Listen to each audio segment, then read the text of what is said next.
আসসালামু আলাইকুম দর্শক। যুক্তরাষ্ট্র এবং জাতিসংঘের দাবি অনুযায়ী মানবিক সহায়তার নামে বাংলাদেশ থেকে করিডোর দেওয়া হচ্ছে কিনা মিয়ানমারের উদ্দেশ্যে এবং তার মাধ্যমে মিয়ানমারের সামরিক জান্তাকে নাস্তানুবোধ করতে সেখানকার সশস্ত্র গোষ্ঠীকে আসলে অস্ত্র সরবরাহ করা হবে কিনা তা নিয়ে যথেষ্ট ধরনের প্রশ্ন, তুমুল উত্তেজনা, বিতর্ক, ধোঁয়াশা সৃষ্টি হয়েছে, কথা আমরা সবাই জানি। এবং গত 5-6 দিন আগে বাংলাদেশ সীমান্তে 10 কিলোমিটারের মধ্যে আরাকান আর্মির সদস্যরা যে প্রবেশ করলো, তারা সেখানে বান্দরবানের দুর্গম এলাকায় নাচ গান করলেন, জলকালী উৎসবে অংশ নিলেন স্থানীয়দের সঙ্গে। সে বিষয়টি উত্তেজনা সৃষ্টি করেছে এবং এর সাথে নতুন যে আতঙ্কের খবরটি ভারতের কোনো কোনো গণমাধ্যম তুলেছে সেটি আরও ভয়ঙ্কর। তা হচ্ছে বাংলাদেশে ইন্টারনেট পরিষেবার জন্য ইলন মাস্কের স্পেস এক্সের যে স্টারলিংক, সেই স্টারলিংক পরিষেবা বাংলাদেশের মাধ্যমে এই ডিভাইসগুলো আরাকান আর্মিকে ব্যবহার করতে দেওয়া হবে কিনা সেই প্রশ্ন তুলেছে। এবং তারা দাবি করেছে যে স্পেস এক্সের ভাইস প্রেসিডেন্ট লরেন ড্রিয়ার গত 23শে এপ্রিল আমাদের প্রধান উপদেষ্টা যখন কাতারের দোহাতে অবস্থান করছিলেন তখন তার সঙ্গে দেখা করেছেন এবং বলা হয়েছে স্টারলিংকের কাজ যেন দ্রুত শেষ করা হয় এবং আরাকান আর্মিকে এর ডিভাইসগুলো ব্যবহারের জন্যই এই তাগাদা। এই কথা তো সত্য যে ইলন মাস্কের যে স্টারলিংক ইন্টারনেট পরিষেবা সেটি বাংলাদেশে তার কার্যক্রম চালানোর জন্য খুব দ্রুত বেগে সব ধরনের নিয়ম নীতির ঊর্ধ্বে উঠে সব ধরনের ব্যবস্থা করে দেওয়া হলো। ডক্টর মোহাম্মদ ইউনূস শপথ ভঙ্গ করেছেন কিনা সে বিষয়ে প্রশ্ন তোলা হয়েছিল। তিনি এর মাধ্যমে ব্যক্তিগতভাবে লাভবান হচ্ছেন কিনা, গ্রামীণ ব্যাংকে তার লোকাল এজেন্ট হিসেবে কাজ করার সুযোগ দিয়ে, অথবা ইলন মাস্ক যে ডোনাল্ড ট্রাম্প প্রশাসনের খুব গুরুত্বপূর্ণ ব্যক্তি, তার মাধ্যমে ট্রাম্পের কাছাকাছি যাওয়ার একটা ব্যবস্থা সরকারের, সেটি নিয়েও প্রশ্ন উঠেছে। এবং এর সঙ্গে নতুনভাবে সংযুক্তি ঘটল আরাকান আর্মিকে স্টারলিংকের ডিভাইসগুলো ব্যবহার করতে দেওয়া না দেওয়া নিয়ে যে প্রশ্ন। এবং এই গণমাধ্যমটি দাবি করছে মিয়ানমারের সামরিক বাহিনীর সাথে আসন্ন সামরিক অভিযানে বিদ্রোহী গোষ্ঠী আরাকান আর্মির সদস্যদের মধ্যে যোগাযোগের উপর যথেষ্ট প্রভাব ফেলবে এই বিষয়টি। আমি একটা জিনিস মনে করিয়ে দিই যে এই যে স্টারলিংকের ডিভাইস ব্যবহার করার সুবিধা বা কতটা দ্রুত খুব সুবিধাজনক অবস্থানে যাওয়া যায় নিজেদের উদ্দেশ্য হাসিলের জন্য।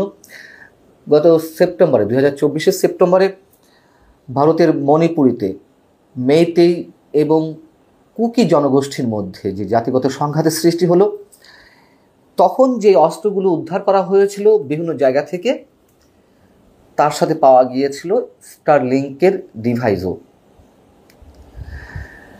এখন কেন এই ডিভাইস এত গুরুত্বপূর্ণ, কেন সশস্ত্র গোষ্ঠীর মধ্যে বা বিদ্রোহী গোষ্ঠীগুলির মধ্যে? স্পেস এক্সে বানানো যে ডিভাইস সেটি কৃত্রিম উপগ্রহের সাহায্যে বিশ্বের যে কোনো জায়গায় তাৎক্ষণিকভাবে ব্রডব্যান্ড ইন্টারনেট পরিষেবা দেয়। ফলে জঙ্গি গোষ্ঠীর সদস্যরা তাদের নিজেদের মধ্যে যোগাযোগের বিষয়টি আরও দ্রুত করতে পারে এবং প্রতিপক্ষের উপরে তারা প্রভাব বিস্তার করতে পারে খুব সহজে।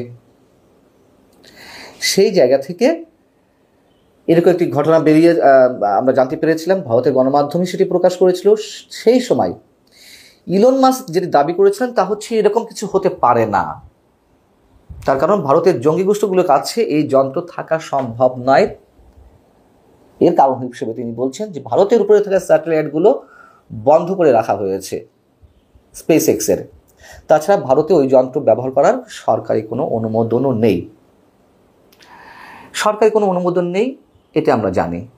এবং ভারত সে দেশে স্টারলিংকে ব্যবসা করার জন্য মাত্র কিছুদিন আগে উদ্যোগ গ্রহণ করেছে। যাও নর্থ ইস্ট নিউজ যখন বাংলাদেশের ক্ষেত্রে বাংলাদেশ সরকারকে ঘিরে আরাকান আর্মিকে কেন্দ্র করে এ ধরনের একটি দাবি তারা তুলেছে, আমাদের যে আগেকার বিভিন্ন ধরনের সন্দেহ, অবিশ্বাস, সেগুলোকে আরও তীব্র করে তুলেছে। আমার মনে হয় যে এই বিষয়ে সরকারের পক্ষ থেকে একটা বিবৃতি দেওয়া উচিত। এবং এখনো পর্যন্ত এই সংবাদ প্রকাশের পর সরকারের পক্ষ থেকে যেহেতু কোনো ধরনের প্রতিবাদ জানানো হয়নি, অনেকে মনে করতে পারে তাহলে বিষয়টি সঠিক, যেহেতু খুবই সেন্সিটিভ বিষয়। আরাকান আর্মিকে করিডোর দেওয়ার বিষয়ে মানুষ একটা উত্তেজনার মধ্যে আছে, এবং আরাকান আর্মির সদস্যরা যে বাংলাদেশে ঢুকে পড়েছিলেন সে বিষয়ে আমাদের স্বরাষ্ট্র উপদেষ্টাও কিন্তু ভাষা উত্তর দিয়েছেন। তিনি বলেছেন এর সব কিছু বিশ্বাস করা যাবে না, এর কোনোটি সত্য, কোনোটি মিথ্যা। এখন কোনটি সত্য কোনটা মিথ্যা আমাদেরকে তো বলতে হবে,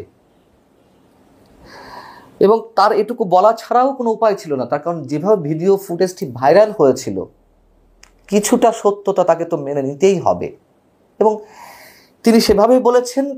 আর মার্কিন যে হাই প্রোফাইল টিম গত কিছুদিন আগে বাংলাদেশে 3 দিনের সফর করে গেল, তারা সরকারের সঙ্গে নানান বিষয় আলোচনা করেছে। এগুলো সব উপলক্ষ মাত্র। তারা সংস্কার বিষয়ে কথা বলেছে, তারা ইউএস এইডের বিষয়ে কথা বলেছে, নির্বাচন নিয়ে কথা বলেছে, পাশাপাশি রোহিঙ্গা ইস্যুতে তারা নানান বিষয়ে কথা বলেছেন, এবং তার উপরে গুরুত্ব দিয়েছেন। এটাই ছিল তাদের মূল লক্ষ্য।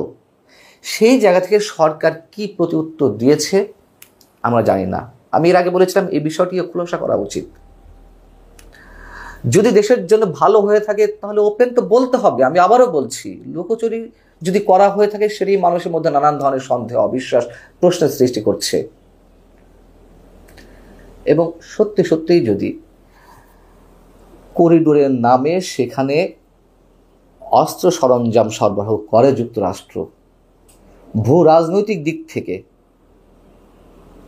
বাংলাদেশ যে কতটা ভয়ঙ্কর বিপদের মধ্যে পড়তে যাচ্ছে তা হয়তো আমরা এখনো পর্যন্ত অনেকেই ধারণাটুকু করতে পারছি না।